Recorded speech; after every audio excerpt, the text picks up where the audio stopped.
linda que es arte africano, de la cual traje muchísimos libros, los cuales he podido utilizar en conferencias muy poco.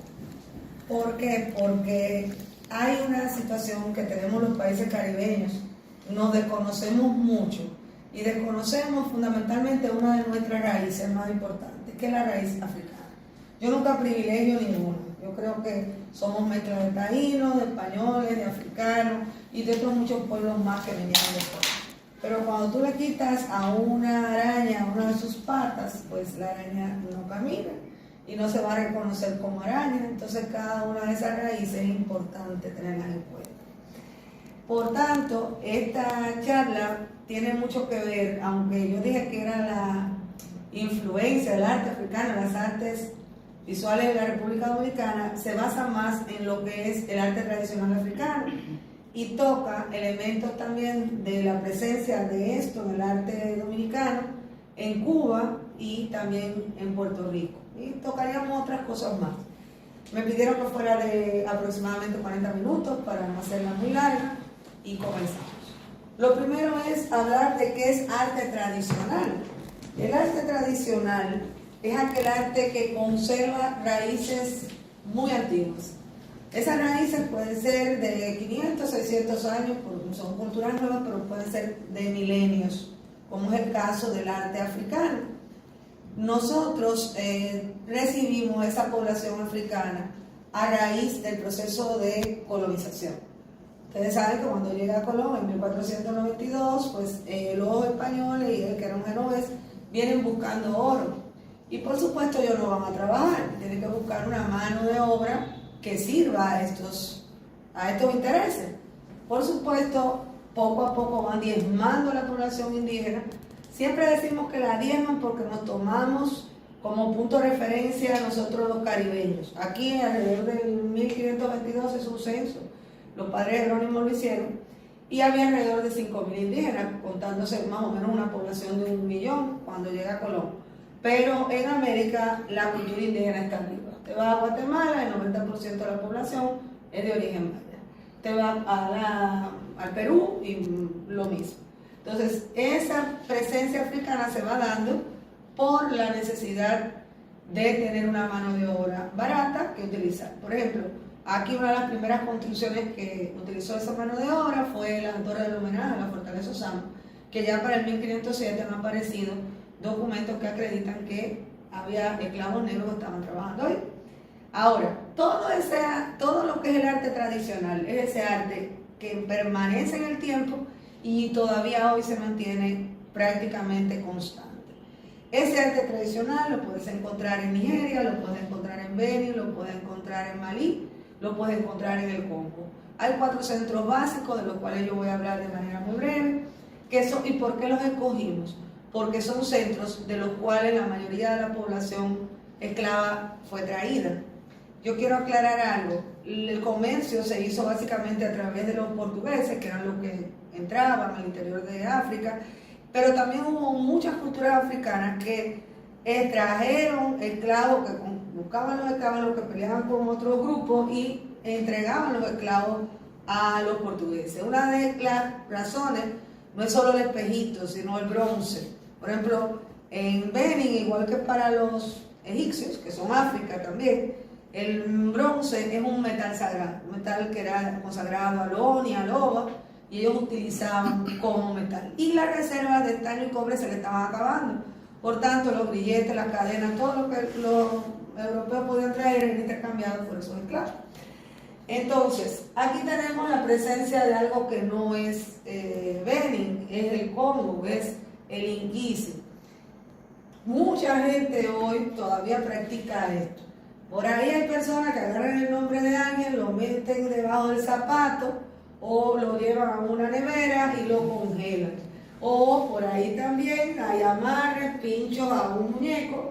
¿Y de dónde viene eso? Bueno, viene de la tradición africana del Inquisi. Una figura que para yo lograr objetivos, pues a través del clavo, objeto de metal, voy bullando para que ella reaccione y me propicie lo que yo quiero. Todo arte, incluido el arte tradicional, tiene diferentes funciones. Aquí están algunas de ellas: la función estética, que es la función que tiene que ver con lo sensible, con lo bello, y no solo lo bello, entonces, entendido en todas sus categorías, lo feo, lo sublime, lo grotesco, lo cómico, lo trágico. La función religiosa. Había una autora muy importante que es Elsie Leucinger, que escribió un libro sobre arte africano, y una de sus primeras frases en el libro es que la religión es la madre del arte africano. No coincido con esto, no es la madre, pero sí la hermana gemela, porque desde la antigüedad el arte tuvo funciones denotativas y connotativas, pero más connotativas. ¿Qué quiere decir connotativo? Lo connotativo es una función secundaria. Voy a crear un icono, voy a crear una imagen, voy a crear un objeto, tótem, y a partir de ahí lo voy a crear lo más bello posible por añadidura, para darle equilibrio o simetría o lo que sea alguna ley estética para hacerlo quizás más efectivo a la hora de llegar a lo mágico religioso. Función ideológica. Todo arte expresa el sistema de pensamiento de una época y el sistema de pensamiento individual de un artista o del que lo creó. La función comunicativa. Yo le vinculo, estoy utilizando un autor ruso muy importante, recordaré después, que tenía el libro Breve Historia del Arte. Son esas las funciones que establece, que es función comunicativa memorial. O sea, no solo me comunico, sino que comunico en el tiempo lo que es tradición. Continuamos. Función educativa. El arte educa, el arte crea un sistema de pensamiento, favorece el conocimiento. De eso ha hablado hasta Howard Gardner. El arte tiene una función simbólica. Si tú miras, por ejemplo, la forma de una serpiente, quizá esa serpiente no sea la serpiente en sí, sino el río Níger, que es lo que está representando. Y aquí tenemos un ejemplo de una obra que es un bronce de Benin, que está representando un obra centralizada, con una gran simetría, como símbolo de su fuerza, con un criterio estético muy diferente a lo que es la Grecia antigua, de la cabeza a una séptima parte del cuerpo. Es el canon que tiene la cabeza a una tercera parte, el canon de la fuerza, de la dureza y de la frontalidad y el hieratismo, que es muy válido también, porque siempre tenemos el canon de belleza eurocentrista.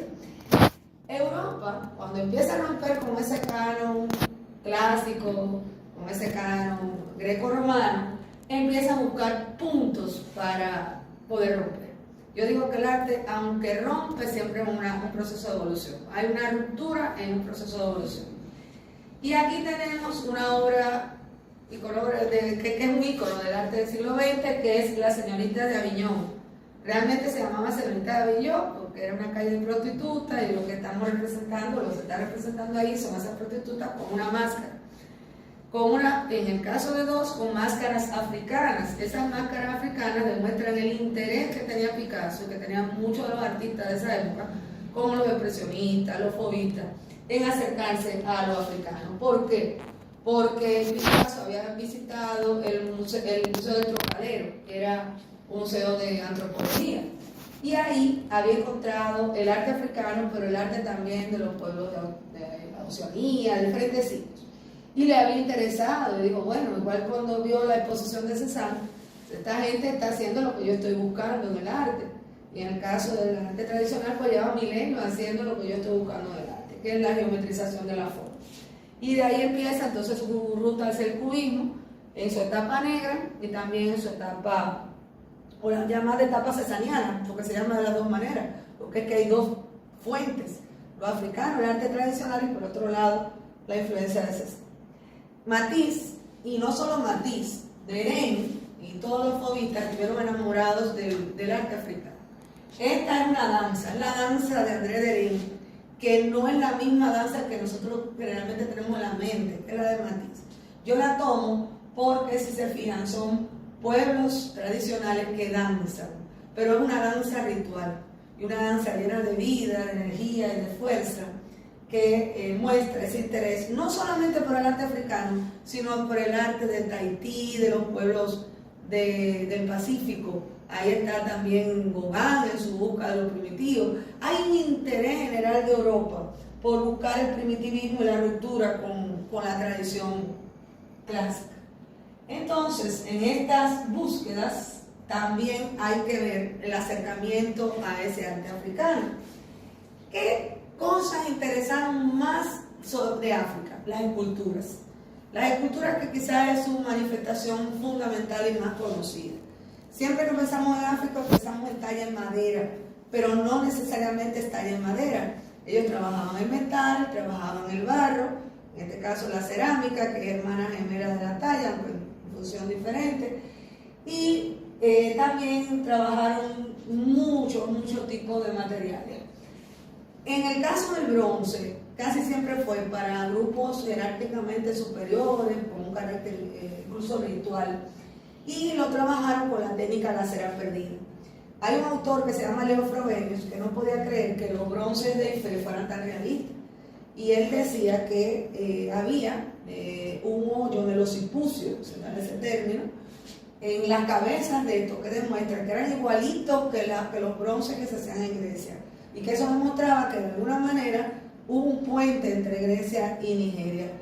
Es que eso se da en la técnica de la cera perdida. Él no podía creer que no hubiera elementos cínicos, geométricos, simbólicos en ese arte y que fuera un arte realista, pero lo cierto es que lo es. Continuamos. Aquí tenemos la talla de marfil, la horaria, que también es un material importantísimo que se utilizó por diferentes pueblos, en este caso por los pueblos de Ife y de Benin, igual que la cerámica. Hay una cultura muy importante que se da en Nigeria, que es la cultura Nok. Es una cultura que se da del 500 a.C. al 300 después de Cristo. Se considera un antecedente de lo que fue el arte de Ife. Las figuras se hacían en cerámica, se trataban de acercar al realismo. Yo las comparo en la evolución del arte de Ife con la evolución del arte arcaico griego a la evolución del arte clásico, porque hay un intento de captar la realidad del rostro. Y son figuras sumamente interesantes que después evolucionaron a arte todavía más realista. También en otras culturas, como la cultura Dogon, es fabulosa. Ellos se asientan en una zona que se llama la meseta Bandiagara y se asientan ahí huyendo, sobre todo de influencia de otras religiones como la religión islámica. Ellos tienen numerosos tipos de máscaras que representan fundamentalmente a los antepasados. Y el carácter geométrico es básico en estas máscaras. Siempre están vinculadas a lo mágico religioso y es algo que quiero señalar. Y en eso la literatura, la poesía y las artes visuales en América también lo tuvieron en cuenta. Que es el mundo mágico, es la percepción del mundo a través de lo mágico, que derivó a lo real maravilloso y al realismo mágico. Siempre acudo a una historia, que es un libro de Carpentier, en que están matando a Macandal, y Macandal se está volviendo un pájaro a los ojos de los esclavos, y se ríen porque lo están viendo que él, en lugar de morir, está volando y se está liberando. Mientras que los franceses, que salvajes, estos esclavos, que se están riendo de la muerte de su líder. Entonces, lo que tú ves, lo que para ti, lo que está ahí, depende de tu interpretación. Eso es casi idealismo subjetivo, pero como lo quieran ver. Por eso en la semiótica está la pragmática, que depende del punto de vista del interpretante de lo que tú estás viendo. Ellos ven el mundo a través de ese espejo de lo mágico y así lo perciben, y para ellos lo que para nosotros no es, para ellos es y es una realidad. Continuamos, para muchos de nosotros también. Ahí estamos hablando de los ritos de iniciación, porque los jóvenes de los Dogon tienen que hacer su máscara cuando llegan a la edad de la adolescencia, que representa ya su ascenso a la edad adulta, y hacer toda una serie de ritos que son misterios para él. El reino de Ife es un reino muy importante. Ese reino de Ife pertenece o es parte de lo que fue el pueblo Yoruba. Los Yoruba trajeron su religión, su cultura a América, aquí a la actual República Dominicana y a Cuba. Ellos tienen un sistema de creencias muy interesante que tiene un panteón bastante parecido a los griegos. Ellos tienen un dios del rayo, que es Go. Tienen a Ochun, la diosa del amor, que pudiera un europeo verla como la Venus. Tienen a Yemayá, la diosa del mar. Tienen a Oya, que es la Candelaria, que tiene que ver con los cementerios, con la fuerza, con la energía de la naturaleza. Y tienen una trinidad para hablar del origen del mundo. Esa trinidad está formada por Olofin, Olorum y Olordumare. En esa visión de la vida, para poder llegar a esa trinidad, yo no puedo hablarle directamente, yo tengo que buscar intermediarios, que son esos orishas que se van a acercar a ellos. Por eso a veces llama la atención cómo una persona puede ir vestida de amarillo y arrodillarse delante de la Virgen del Cobre en Cuba, o delante de una entidad católica, pero es que en ese momento ahí hay una dualidad. Ella es la Virgen de la Caridad, pero al mismo tiempo es Yemayá. Y yo la estoy viendo, y lo digo, yo la estoy viendo un poco como las dos cosas. Y ahí viene lo mágico religioso. Entonces, ahí está Olegua, el dios de los caminos. Usted dice, ¿de dónde? Bueno, yo vi a un gran amigo artista bendecir a una gran artista dominicana, decirle que Olegua te enseñale los caminos. Ella quiere hacer una maestría en África y le están proponiendo en España. Es Olegua que te está llevando a Senegal. Y es eso, o sea, y para ellos dos, el Egua estaba ahí. Esa es la visión mágico-religiosa que nos asiste. Este es un ejemplo de figura ecuestre. Siempre pensamos que lo puede traer Marco Aurelio de Roma, y no. También tanto en Beni como en Ife se hicieron figuras ecuestres. Entre el siglo XVII y el siglo XVIII se piensa que se hizo esta obra. Por supuesto, con los cánones de proporción que tienen los pueblos africanos. Aquí tenemos un Oni de Ife. El Oni era la máxima figura religiosa. Ife era una ciudad-estado, había varias dentro de Nigeria. Y vemos la técnica refinada y naturalista. Los rostros son realistas, pero el canon del cuerpo no. Entonces ahí hay una dualidad sumamente interesante. Tenemos acá a un guardián de las puertas, un guardián de los caminos. Ese guardián de los caminos podría ser una representación de un elego, que protegía la arboleda sagrada de Ife. En este caso está representado en barro. Acá un rostro de un Oba, también lo trabajaron en terracota, algunos rostros de autoridades, y se han encontrado 30 cabezas de bronce en esa zona, las que quedan, porque una de las cosas que sucedió es que hubo un saqueo de todo este arte. Por ejemplo, ya cuando entremos a ver, ustedes van a ver que a finales del siglo XIX, cuando entran los ingleses al Palacio de Loba, pues ellos agarran todo aquello bronce, se lo llevan para Inglaterra, algunos lo funden y otros lo entregan a museos. Entonces, una de las cosas que están haciendo los pueblos africanos, como estamos haciendo nosotros con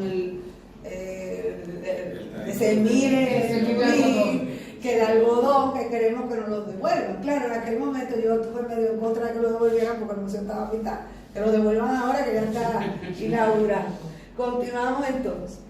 Esto también son ejemplos de la belleza que tiene su cerámica. No solo es el bronce, es también la belleza de la cerámica. La cerámica, los ovas y los oni no podían ser representados, eran funcionarios menores. Incluso fíjense la presencia de calificaciones. Y también representaban figuras de animales en el barrio. Benin es un reino importantísimo que se dio del siglo XIII al siglo XIX, que finalmente los ingleses controlaron y dominaron. Tenía su capital en Ibinu y es una cultura que, como pasó con Japón con relación a Corea y a China, pues es derivada de la de Ife. Ellos trabajaron muchos materiales como la madera, el marfil, el bronce, incluido el hierro, trabajaron la cerámica. Y esto, miren la evolución, ellos van de un arte más realista a un arte más esquemático, más abstracto.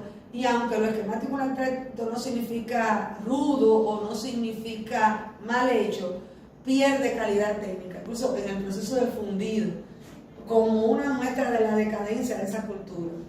Si se fijan, la perfección de esta y ya lo rudimentario de esta última imagen, en la medida que el reino de Benin va decayendo. Acá lo tenemos con ese sentido de rigidez, de hieratismo, la búsqueda del equilibrio, un equilibrio casi simétrico, el Oba mostrando su fuerza con sus armas, en una posición amenazante, diciendo estamos aquí, somos poderosos y somos un gran reino. Otro ejemplo también, medio dañado por el tiempo, de bronce de Benin, y estamos entrando a una cultura fabulosa que los europeos admiraron muchísimo, que es la cultura Dogon.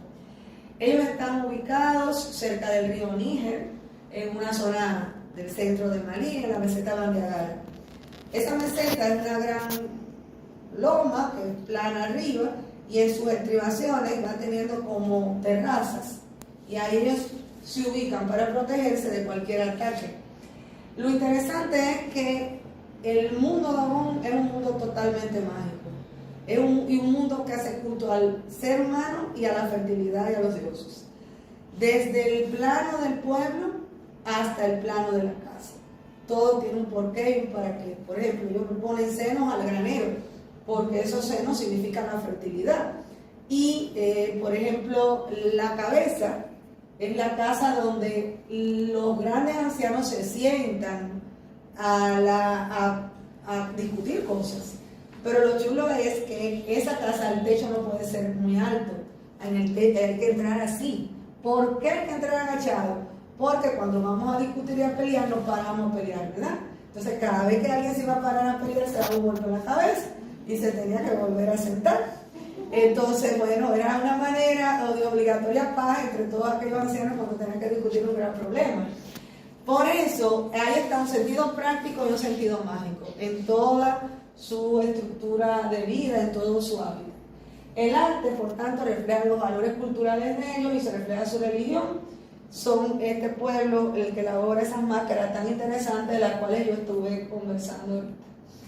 Aquí hay un video que no voy a poner por cuestiones de tiempo, que habla de sus costumbres, pero que yo se lo voy a dejar a Paula, se lo voy a mandar, porque la persona que lo hizo es una española. Entonces, habla cosas interesantísimas de la costumbre, pero al mismo tiempo hay parte que dice, pero qué extraño, lagarto, no sé todo. Pero caramba, si tú fuiste a Tamalí a ver lo que estaban haciendo, fue porque algo te interesó. No lo mires por arriba del hombro, que ahí hay un juego en que creo que ella está convencida de la importancia de los Dogon, pero al mismo tiempo está tratando de hacérselo amigable a los, como influencer, a un público neófito que no sabe nada de esto, o un público que puede discriminar esta cultura. Aquí están sus pinturas que hacen sobre las paredes de sus desfiladeros, que representan todo su universo mágico, sus signos, sus símbolos. Generalmente trabajan el blanco, el negro y el ocre y el rojo. Es muy interesante porque esos son los mismos colores que utilizan muchas veces los incas. Se acercan a ellos, el óxido de hierro, el carbón, lo que sea, porque son los colores más fáciles de obtener de la naturaleza. Eso es un ejemplo de una vivienda común donde viven varias familias. Utilizan la técnica del adobe. Una de las cosas más importantes, a lo que más les gusta a ellos es el agua, porque es una zona muy seca. Y lo interesante es que las que le danzan a los dioses de la lluvia son las mujeres, no los hombres, porque ellas son las propiciadoras de esta fertilidad. Esta es la casa, la toguna, de la cual yo les hablaba. Incluso el número de techos es interesante. Ellos hacen 8 techos. Cada año les ponen un techo. Y cuando terminan los 8, los quitan todos y le van a poner el primero. Porque para ellos la vida es un eterno retorno, tiene un sentido cíclico. Y eso es lo que están queriendo significar acá. Acá tenemos la estructura de las viviendas. La entrada del recinto central son las piernas. El patio que tienen, para ellos conforma el vientre y el tronco de un cuerpo humano. Los brazos son los graneros y la cocina sería la cabeza. Siempre me recuerdo cuando me decían esto, yo me reía mucho, decían, bueno, el mal comido no piensa, o sea, hay que comer para poder pensar. Fíjense que todo tiene un sentido práctico, aparte de porque son religiones muy pragmáticas, son religiones muy utilitarias, porque son pueblos que tienen sobre todo que subsistir. Entonces, repertorio importante de culturas, las banquetas ceremoniales. Aquí tenemos la presencia de cariátides y de atlantes. Algunas de las figuras son masculinas, otras femeninas y otras son andróginas, tienen los dos sexos, porque para ellos hombre, mujer, femenino, masculino eran los dos principios de todos o de todo. También representa muchas veces jinetes, igual que hacían en Nigeria y Benin. Trabajaban también animales, representaciones de músicos, entre otros. Este es la representación de una máscara, que representa un antílope. Es un joven que está ejecutando una danza en un momento de descanso. Fíjense que la máscara no es solo la máscara es un vestuario. Y ubíquense en el Carnaval de La Vega, ubíquense en los carnavales de Santiago de Cuba, la presencia del vestir y del color y de la máscara como parte de un todo. Aquí son las esculturas de los ancestros. Para ellos, había un dios creador que fue Ama, que a partir de ahí creó parejas que después en una primera generación cayeron y se rompieron las extremidades y dieron lugar a los ancestros que tienen que ver con el agua, pero a partir de ahí está todo. El principio hombre, mujer, unificado en uno solo. La pintura, de la cual le hablé ahorita, de carácter sígnico, y quiero entrar a una cultura muy importante que es la cultura Oba o Bantú.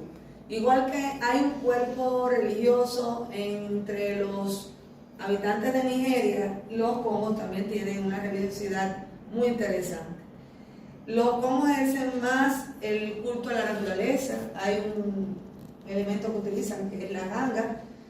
Vamos a suponer que la ganga es un gran carrilero, donde es un microcosmo, donde yo voy echando determinadas cosas para obtener determinados beneficios, como ser cabellos, tierras. En ese microcosmo yo atraigo las energías y las fuerzas que necesito controlar para lograr un determinado objetivo.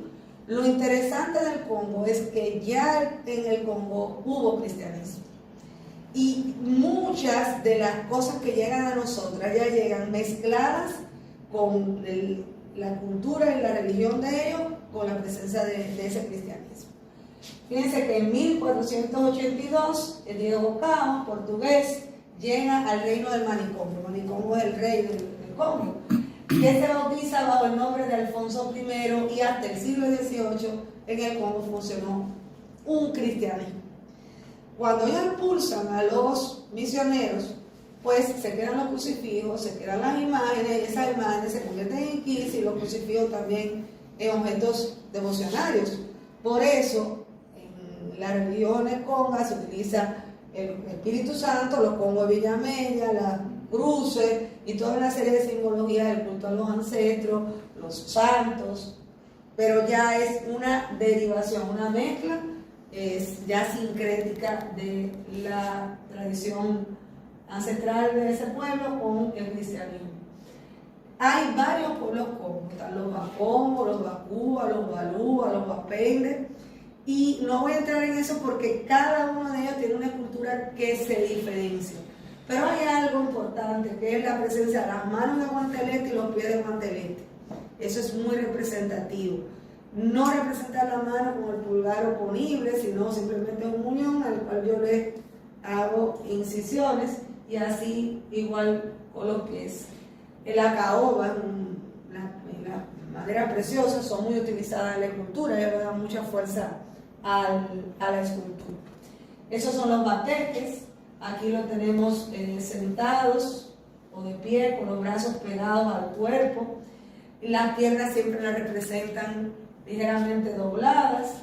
Los ojos, tanto de ellos como todos los pueblos congo, tienen forma de grano de café, y en el rostro se representan tatuajes tribales. Estas son las máscaras bateque, que son escultopinturas y son las más abstractas de todas. Bien interesante, a veces recuerdan a algunas cosas lejanamente de Mondrian, pero bueno, ahí ya nos meteríamos que Mondrian era esotérico, y Mondrian era teosofista, y Mondrian también, cada uno de esos cuadraditos que nosotros vemos ahí tiene un sentido también religioso, filosófico, pero místico. Entonces, todo eso llega a mí. Toda esa influencia está. Estaba el Señor en su casa, los esclavos en el barracón, pero él tenía de amante a una esclava, los hijos los criaba una nodriza que era esclava, y todo ese sistema se fue mezclando. Los propios africanos también utilizaron, como no traían sus imágenes, sus íconos, sus ídolos, fueron utilizando los ídolos de los íconos cristianos y los asumieron para sí. En el siglo XX, en Cuba, alrededor de 1930, entra la vanguardia artística del siglo XX, con un criterio de búsqueda de los cubanos. ¿Y dónde están los cubanos? Bueno, en el siglo XIX estaba en Francia, todos iban para allá, con Chartrand, en la búsqueda de los europeos, pero en el siglo XX comienzan a preocuparse por los afro. Y no solo en las artes visuales, en la música, está Roldán, Caturla, con el canto de los cafetales, está don Fernando Ortiz, está en la literatura Leo Carpentier, y en la plástica se da no solamente un Wilfredo Lan, sino un René Portocarrero y muchos artistas que se están vinculando al mundo de los africanos. Ahí tenemos a Santa Bárbara de Portocarrero. Esa Santa Bárbara se sincretiza con Changó. Yo digo que todas las religiones africanas tienen una vis cómica, irónica, porque Changó era el hombre o el oricha más macho de todos, pero en un mal día se fue a tener una relación con una, creo que era con Moyá, o él, porque su verdadera mujer era Oba, que era la mujer de Ogún. Y resulta ser que Ogún se entera y viene a buscarlo. Pues entonces, para proteger el honor de Ollá, él sale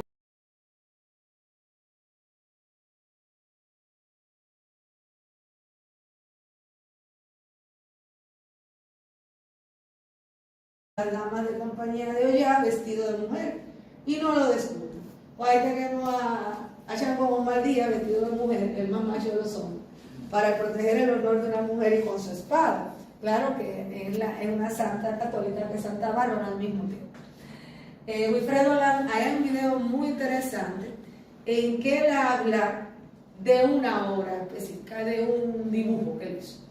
Y él habla de la mezcla de que esta es Diana y que aquí tenés a Venus, pero que al mismo tiempo este es Ollá y esta es Venus. Y habla del lenguaje metafísico y habla de Giorgio de Chirico, y tú te das cuenta que en esa mente hay una mezcla: Francia, su abuelita santera, el mundo de lo clásico, el mundo de lo francés, y todo eso para él existe, y todo eso él lo está representando a través del arte, esa cosmogonía que un hombre cubano al mismo tiempo universal recreó en su arte. Tenemos aquí a Manuel Mendive, pintor cubano, naif, que también se ha introducido en el mundo del no performance, del arte calle, con los cuerpos pintados. Él tiene una obra muy interesante que hizo pintando los orichas en el cuerpo de los bailarines del Conjunto Folclórico Nacional en el año 1989 en una bienal. Y aquí lo tenemos una obra bastante sencilla que representa a ver, si fuera mi alumno, es un punto extra. La profe no puede participar. Ay, gracias. La diosa de la luz. Que por cierto, aquí la Virgen de Regla, que es con la que ella se sincretiza, ustedes saben que Baní, y digo que a veces son casualidades, tiene una Virgen de Regla. Gómez, el que nos enseñó a pelear en Cuba, pues es de ahí. Yo digo que siempre hay conexiones sumamente místicas entre las cosas. Y aquí tenemos Gilberto Hernández Ortega, también vamos a hablar de Jaime Colson, de Darío Suro, Clara Ledesma, de Valcárcel, entre otros. Como pasó en Cuba, aquí en la década del 40, hay algunas variantes.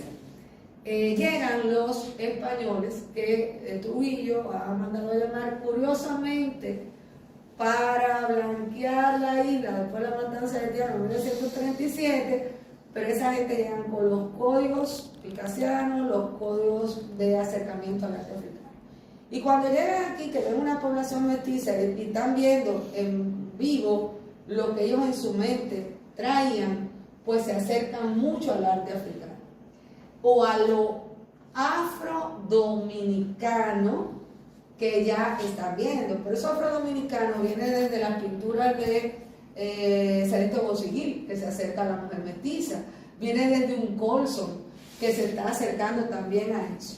Y en la década del 40 se produce un choque, porque hay una tendencia hacia la representación de los afrodominicanos y otros que quieren quedarse en la madre España. O sea, se produce ese ditirambio. Gilberto Hernández Ortega, que aquí tiene su obra, va mucho a la representación de los afrodominicanos en sus obras. Incluso hay algo muy interesante de Gilberto Hernández Ortega. Cuando él era joven, pintaba mujeres negras. En la medida que va envejeciendo y se va acercando a la muerte, se va enfermando, pinta mucho más mujeres blancas. Para los africanos, lo blanco es el luto, lo blanco es la muerte, las personas. Incluso hay una máscara que es del pueblo de los Ibibios, que es blanca, y era una máscara funeraria. Y un poco esas últimas mujeres de Gilberto Hernández Ortega se parecen mucho a las máscaras de los Ibibios, incluso en las dimensiones y en las formas que trabajan. Darío Suro, que estudió en varios lugares, entre ellos con los muralistas mexicanos, con Diego Rivera, en la década del 50, final del 40, 50, 60, trabajó mucho la tendencia de lo afrodominicano, pero mezclada también con el amor a lo indígena, a lo taíno, como el tema de la ciguapa. Clara Ledesma, también con sus obras de finales del 60 y del 70, el Vaca Azul, y tantos otros Vaca que ella representó, que es una tradición popular dominicana, pero que viene de origen afro. Está también otros artistas que vamos a mencionar. Esto es de Gilberto Hernández Ortega, la obra se llama Trópico. Yo quiero hablar de esa cita porque ahí él habla de la importancia que tuvieron en su formación los españoles. Dice: mi maestro Bausach, amigo inolvidable, fui su discípulo durante 17 años. Disfruté del aprendizaje de su sólida preparación técnica y tuve el privilegio de ver de cerca al gran artista. De Bausach aprendimos que el trópico no es solo ranchos y árboles calcinados por el sol. Él nos enseñó el camino de un trópico más hondo, mágico y misterioso. Nuestra verdadera extraña. Qué duro, ¿eh? O sea, es fuerte. Que este señor te haya enseñado a reconocerte a ti mismo, como le pasó a Alain cuando llegó a Francia y le dijeron: bueno, tú eres lo que nosotros estamos buscando. O sea, nosotros hemos vivido con un complejo de Guantanamo-Narix, no solo dominicanos, pero que todos. Y es el momento de empezarnos a reconocer en nosotros mismos y darnos el valor. Algo que la maestra Yolanda nos ha enseñado también en sus clases. Seguimos también, aquí hay varios artistas. Antonio Praventós con sus obras del bosque. Lo curioso de Praventós es que te mezcla las medinas con el bosque ancestral. Y en lo afro y lo español al mismo tiempo, siendo un español, yo diría, muy dominicano. Gilberto Hernández Ortega, Marianela Jiménez, Elío Pichardo, Clara Ledesma, Gaspar Mario Cruz, Domingo Liz, Polio Vicelli, que lo pudieron ver acá, hasta Silvano Lora, en su rebeldía, en su búsqueda de la geometrización, Fernando Peña de Figueroa, Valcárcel, Jaime Colson, en todos, unos más, otros menos, tuve el elemento de esa tendencia afrodominicana. Esta obra de Antonio Praventós es una Virgen con niño, en que representa a una Virgen negra con un niño negro. Aquí se habla un poco de Colson, se observan algunas de sus obras, de las dos caras, la importancia que tuvo para el cubismo europeo y también la búsqueda de la identidad afrodominicana. Dario Suro, con esta obra humanista de la década del 40, que después, ya en la década del 50, él va convirtiendo en algo más sintético con la presencia del mundo de lo afroamericano. Esta obra, Plañideras del Caribe, es una mezcla de lo boyesco, de las pinturas negras de Goya, con algo de lo ancestral africano. Ahí hay una dualidad, y hay una luz y una fuerza, una permanencia bien interesante, que nos habla de un arte dominicano que, aunque viene de diferentes influencias, tiene una identidad propia. Y Adalcácer, con esta obra, que asume el tema del Bacá, la obra se llama El Bacá, es del año 1972, un Bacá trabajado en un expresionismo abstracto muy interesante. Pero no solo en la República Dominicana, ya desde finales del siglo XIX, antes de que la vanguardia tratara de incentivar esto, tenemos en Puerto Rico la obra de Francisco Oller. Francisco Oller, un artista que se formó con el realismo francés, que después de manera muy romántica vino a tratar de levantar el arte de Puerto Rico, que fue su patria y su patria chica, y él viene con una mentalidad sumamente avanzada que choca con una mentalidad más conservadora. Y esta obra fue muy criticada, la obra del velorio, porque es una obra muy crítica. Ahí tenemos el Baquiní, el niño que va a ser un angelito, va a proteger la familia porque ha muerto sin pecado, un bebé. Y es muy crítica, y eso yo lo aprendí de la maestra, la voy a citar, porque si ustedes miran hacia dónde ve, y la estoy copiando, ¿a dónde está mirando el cura? Para arriba, pero está mirando para que hay arriba, que el cerdo empulla, pero que está lo más sabroso. ¿Y quién mira al niño? El único que de verdad está mirando al niño. El negro. El negro está viendo realmente en la magia del Baquiní que se va al cielo. Mientras que en el plano terrenal está el cura mirando al centro. Entonces son críticas muy, muy sutiles, pero también ese tema era algo prohibido para la época, o sea, algo muy, muy mal visto, y la obra fue muy criticada. Entonces, aquí tenemos a Rafael Tufiño, un afro-puertorriqueño, en que él representa a su madre. La representa en grabados, la representa en dibujos y la representa también en pinturas. Esta es Goyita con su nieto, esa es su mamá, la está representando, una obra de 1953. Y esta obra es muy importante, a mí siempre me parece Goyita un poco la representación de Mamá Tingó, de los dibujos que he visto aquí, que por ejemplo hizo Francis Antonio, un pintor dominicano. Y detrás, muy perdido en el fondo, hay un niño que está al ladito de la casita. Ese niño es él mismo, que se vendía semillas en la calle para poder alimentar a él y su mamá.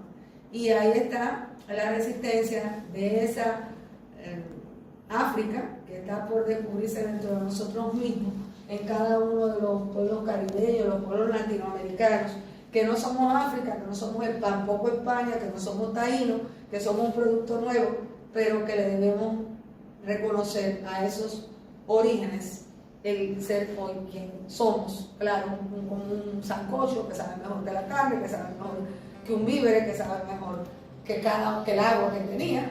Es un producto nuevo, pero un producto que siempre creo que a los ancestros hay que respetar. Y en este caso es ancestro africano, es digno de ser respetado. Entonces, al final, por África, por el mundo,